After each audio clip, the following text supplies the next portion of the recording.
Buenos días. Los temas que vamos a ver en esta clase son un síntoma, que es la disnea, y tres signos que son cianosis, palidez, rubicundez. Y por último, un síndrome que es el síndrome anémico. En primer lugar, vamos a ver disnea. La disnea se define como la sensación consciente y desagradable de la necesidad de respirar. Habitualmente no tenemos conciencia del acto de respirar. En situaciones particulares, como por ejemplo un ejercicio extremo, podemos experimentar sensación de falta de aire. Entonces, básicamente la disnea es una percepción individual no placentera de aumento en la dificultad para respirar. La disnea, como síntoma que es, la vamos a analizar a través del interrogatorio. El paciente, en su forma de expresar la sensación de falta de aire que percibe, nos va a decir, por ejemplo, que me ahogo, no me entra el aire, tengo sensación de agobio, estoy cansado, tengo opresión en el pecho, tengo cansancio en el pecho. La regulación fisiológica de la respiración se realiza de la siguiente manera. Cuando se producen cambios a nivel de la concentración de oxígeno, anhídrido carbónico, del pH, a nivel de la sangre, hay receptores, como los quimiorreceptores que se encuentran a nivel del bulbo, receptores que se encuentran a nivel de la corteza cerebral. Hay otros receptores periféricos como estos quimiorreceptores que se encuentran a nivel del corpúsculo carotídeo o a nivel del callado de la aorta que detectan estos cambios. También hay receptores a nivel pulmonar que básicamente son receptores al estiramiento. Cualquiera de estos receptores lo que va a hacer cuando se detecta alguna anomalía es enviar información al centro respiratorio. Y desde el centro respiratorio se va a producir una respuesta efectora que va a estar mediada por los músculos respiratorios. El centro respiratorio tiene un grupo respiratorio dorsal que regula fundamentalmente la respiración tranquila. Hay otro grupo que se encuentra a nivel de la protuberancia, que es el centro neumotáxico, que también regula la respiración tranquila. Y hay otro grupo que es el respiratorio ventral, que se encuentra a nivel del bulbo y lo que provoca es un aumento en la ventilación. Los factores que intervienen en la producción de la disnea, fundamentalmente tenemos las anomalías de los gases respiratorios. En caso de insuficiencia respiratoria, cuando la presión arterial de oxígeno está por debajo de 60 milímetros de mercurio, para un normal que puede llegar hasta 100 milímetros de mercurio. Cuando la presión arterial de anhídrido carbónico está por encima de 50 milímetros de mercurio, para un normal de 40. Cuando se genera un aumento de la resistencia en las vías aéreas, como ocurre por ejemplo en los casos de broncoconstricción, cuando hay una disminución de la elasticidad pulmonar, cuando la capacidad de expansión de los pulmones está disminuida, si hay un aumento en el esfuerzo muscular o cuando hay una alteración del psiquismo del paciente, todas estas condiciones pueden generar disnea. Teniendo en cuenta las causas que pueden originar la disnea, podemos plantear una clasificación etiopatogénica de la misma. Entre las causas respiratorias tenemos, por ejemplo, tumores, cuerpos extraños que obstruyen la vía aérea, la enfermedad pulmonar obstructiva crónica, el asma bronquial. Entre las causas cardiovasculares tenemos la insuficiencia cardíaca izquierda, la estenosis mitral, que es una valvulopatía, el tromboembolismo de pulmón. De causas hemáticas fundamentalmente tenemos la anemia. Entre las causas metabólicas tenemos la acidosis metabólica como la que ocurre en la insuficiencia renal crónica o en la cetoacidosis diabética, y las de causas nerviosas, fundamentalmente las neurosis que provocan una disnea que se llama disnea suspirosa, esto es, sensación de falta de aire sin que el paciente realmente tenga una causa que la origine. Cuando realizamos el interrogatorio de un paciente con disnea, vamos a ver que tienen distintos tipos de características. Por la evolución hay agudas, como en los casos de aspiraciones por cuerpo extraño. Hay otras que son crónicas, tienen meses, años de evolución, por ejemplo el caso de la enfermedad pulmonar obstructiva crónica. De acuerdo a la fase del ciclo respiratorio comprometido, ustedes saben que hay una fase inspiratoria y una expiratoria. Entre las disneas inspiratorias tenemos la aspiración por cuerpo extraño que obstruyen la vía aérea, y hay otras que son expiratorias, como las que se dan, por ejemplo, en los casos de broncoespasmo. Teniendo en cuenta el momento de aparición y la relación con los esfuerzos, tenemos de esfuerzo como la característica de la insuficiencia cardíaca izquierda, de reposo, por ejemplo, aspiraciones por cuerpo extraño, o paroxísticas, donde hay episodios de disnea, como ocurre, por ejemplo, en el asma bronquial. De acuerdo a la regularidad del ritmo respiratorio, hay no periódicas y otras que se denominan periódicas. Las no periódicas respetan las fases inspiratoria y expiratoria de la respiración, aunque pueden tener características distintivas en cuanto a amplitud, frecuencia. Y las periódicas, como la del caso de la respiración de Cheyne-Stokes, esta se produce en pacientes que tienen afectación cardíaca y cerebrovascular, y se va a producir una alteración del ritmo respiratorio en la cual hay un aumento de la amplitud y de la frecuencia durante una fase del ciclo hasta que se produce después un periodo de apnea, y nuevamente después comienza a producirse la fase inspiratoria y expiratoria en amplitud y frecuencia aumentada. Teniendo en cuenta el momento de aparición de la disnea en relación con la actividad física, con los esfuerzos físicos, se puede construir una escala de la disnea. Grado 0 es ausencia de disnea, salvo que realice una actividad física intensa. Grado 1 es disnea al andar deprisa o al subir una cuesta. Grado 2 es la presencia de disnea o la aparición de disnea al caminar al paso de una persona de la misma edad en el llano, pero que al afectado de algún tipo de patología lo obliga a parar a descansar. Grado 3, disnea al caminar 100 metros o a los pocos minutos de marcha en el llano que lo obliga a parar a descansar. Y disnea grado 4 es disnea de reposo.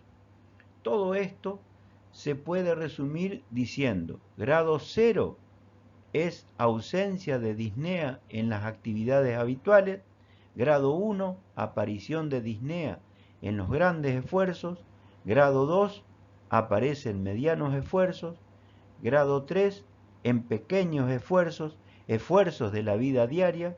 Grado 4, disnea de reposo. Si bien la disnea como síntoma que es la valoramos fundamentalmente a través de la anamnesis, el examen físico puede aportar algún dato para completar la valoración del paciente. La presencia de una fascia disneica, el aleteo nasal, el tener que abrir las alas de la nariz para poder respirar, la aparición de tiraje y el uso de los músculos accesorios de la respiración que producen, por ejemplo, estas retracciones intercostales. Todo esto denota un esfuerzo respiratorio que seguramente van asociado a la presencia de disnea. Cuando realizamos la historia clínica, en particular el interrogatorio, vamos a concluir que lo referido por el paciente es disnea. de acuerdo a la forma de presentación y evolución, podemos llegar a una probable etiología.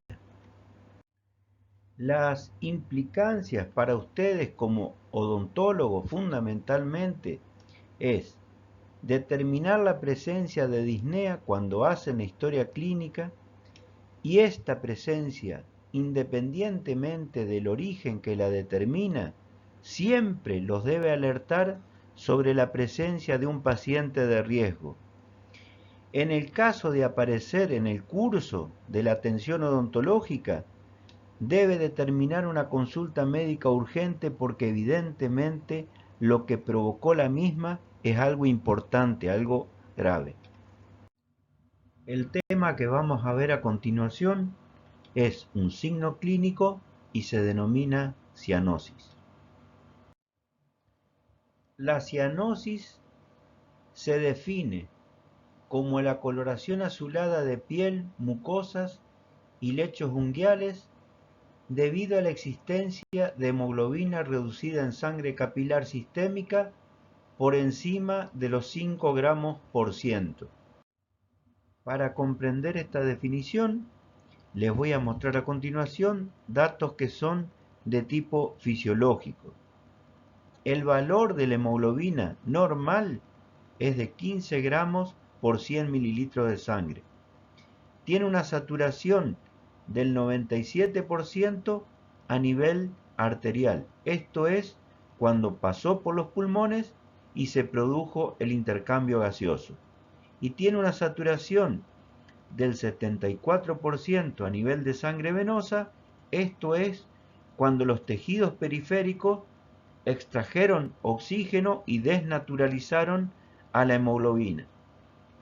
Cuando por alguna condición anormal, como vamos a ver a continuación, esta sangre arterial se desnaturaliza, se reduce, pierde oxígeno, va a generar, cuando llega a un valor del 5 gramos por ciento de hemoglobina desnaturalizada o reducida a nivel de esta sangre arterial, a aparecer la cianosis. Fisiopatológicamente se pueden producir dos tipos de cianosis, una central, una periférica. La central se genera cuando llega hemoglobina con menor cantidad de oxígeno, o sea, insaturada, al capilar sistémico, esto producido por una mala hematosis a nivel pulmonar, generado por enfermedades cardíacas o respiratorias.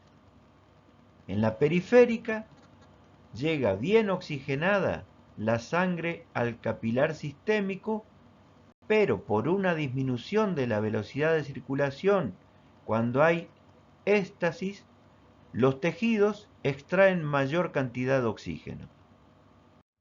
La clasificación de la cianosis puede ser fisiopatológica, como vimos recién, puede ser central, puede ser periférica y por la distribución puede ser generalizada o localizada. En cuanto a las etiologías, vamos a ver, en el caso de la central, causas cardíacas y causas pulmonares. Dentro de las cardíacas tenemos cardiopatías congénitas con cortocircuitos de derecha a izquierda, como ocurre en la tetralogía de Fallot. Esto es, comunicaciones que permite mezcla de sangre venosa de las cavidades derechas con sangre arterial en las cavidades izquierdas. También lo podemos ver en otras cardiopatías, como en la insuficiencia cardíaca izquierda, cuando se produce un cuadro de edema agudo de pulmón. Enfermedades pulmonares tenemos causas agudas, como las neumopatías, tromboembolismo de pulmón, atelectasias, o enfermedades crónicas como la enfermedad pulmonar obstructiva crónica. De las periféricas tenemos cuando hay una caída del gasto cardíaco. Esto ocurre, por ejemplo, cuando se produce un infarto de gran extensión y se produce un cuadro de shock cardiogénico. También tenemos obstrucciones arteriales, obstrucciones venosas, y hay sujetos que son muy sensibles al frío, que le provoca gran vasoconstricción éstasis, y eso produce justamente la presencia de cianosis. El diagnóstico, así como hablamos en disnea y dijimos que lo fundamental es el interrogatorio, en el caso de la cianosis, por ser un signo, lo fundamental son los hallazgos del examen físico, pero hay elementos del interrogatorio que nos pueden ayudar a esclarecer la causa de la cianosis. Por medio del interrogatorio podemos encontrar datos como, en el caso de la central, presencia de enfermedades cardíacas por los antecedentes de cianosis previa, disnea, cuadros de síncope. El antecedente de síntomas respiratorios como tos, expectoración, infecciones respiratorias recurrentes que nos guiarían hacia una causa pulmonar. Y para el caso de la cianosis periférica, por ejemplo, el antecedente de un infarto con una caída del gasto cardíaco, como vimos recién en el caso del shock cariogénico, la presencia de obstrucciones arteriales y venosas y el antecedente de exposición al frío. Al examen físico lo tenemos que realizar con iluminación natural para que no haya distorsión de los colores. Tenemos que examinar los tegumentos más delgados y vascularizados, por ejemplo, los labios, alas de la nariz, pabellones auriculares, lechos unguiales, y las mucosas calientes como por ejemplo lengua, conjuntiva palpebral. Estos son algunos de los hallazgos que podemos encontrar en el examen físico, a nivel de los lechos unguiales, como se ve aquí, a nivel de los tegumentos, a nivel de los labios, a nivel del examen de las facies. Si el hallazgo de la cianosis es a nivel de piel y mucosas que se encuentran calientes, probablemente la cianosis es de origen central. Si el hallazgo es en zonas periféricas, en manos, orejas, nariz, pies, la piel se encuentra fría y la cianosis desaparece al frotar o calentar la piel, probablemente el origen es periférico. Si hay estertores, sibilancias, la percusión es anómala a nivel respiratorio, probablemente el origen es pulmonar. Si hay presencia de soplo cardíaco, ingurgitación yugular, hepatomegalia, probablemente el origen va a ser cardíaco. ¿Cuáles son las implicancias que tiene la presencia de cianosis para el odontólogo? Una es que el paciente puede presentar un cuadro cardíaco respiratorio agudo o crónico, pero que siempre va a ser grave. Puede requerir de intervenciones terapéuticas especiales como profilaxis antibiótica para evitar que aparezca una endocarditis bacteriana. La patología de base puede requerir tratamientos como anticoagulantes u otras drogas que requieren de controles especiales. Y el cuadro del paciente puede hacer que uno tenga que diferir la intervención hasta que mejore. Vamos a ver ahora otro signo clínico que es la palidez. La palidez se define como el color blanquecino de la piel y de las mucosas. Los factores determinantes del color de la piel son factores tegumentarios, como el grosor de la piel, la cantidad de melanina. Factores vasculares, que van a depender de la mayor o menor cantidad de vasos capilares abiertos, y del factor hemático, que depende de la cantidad de hemoglobina. Según la etiología, la palidez se puede clasificar en de causas tegumentarias, vasculares, hemáticas. Dentro de las tegumentarias tenemos la constitucional, esto es personas que tienen un espesor de la piel importante y no dejan traslucir el plexo subcutáneo, la falta de exposición solar, la ausencia de melanina, como ocurre por ejemplo en el albinismo, el aumento del espesor cutáneo por presencia de mixedema en el caso del hipotiroidismo y pérdida de fibras elásticas como ocurre en la vejez. De causas vasculares tenemos fisiológicas, que son transitorias, como el miedo, la emoción, causas patológicas, como la de la insuficiencia cardíaca, y en el caso del shock y la insuficiencia renal crónica. Dentro de las causas hemáticas tenemos la anemia. Por su evolución, la palidez puede ser transitoria o permanente.